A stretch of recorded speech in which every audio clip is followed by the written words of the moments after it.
আসসালামু আলাইকুম। রমজানের 10 দিন শেষ হয়ে এলো।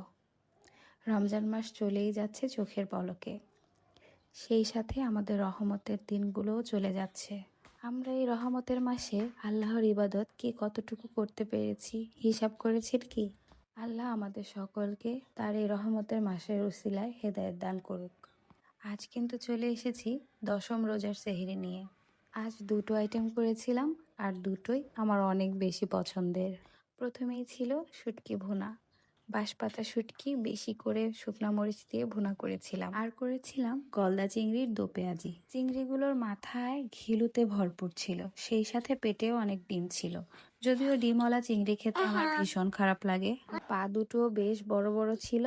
আমার আবার এই পাগুলো চিবিয়ে খেতে ভীষণ ভালো লাগে, তাই পাগুলো সহই ভুনা করেছিলাম। বাচ্চাদেরও যেহেতু অনেক পছন্দ, তাই চিংড়িতে ঝাল একটু কমই দিয়েছিলাম। তাই আমি এক্সট্রা করে আমার জন্য কয়েকটা শুকনো মরিচ আস্ত দিয়েছিলাম। সেটা দিয়ে ডোলে কচলে খেলাম, আলহামদুলিল্লাহ।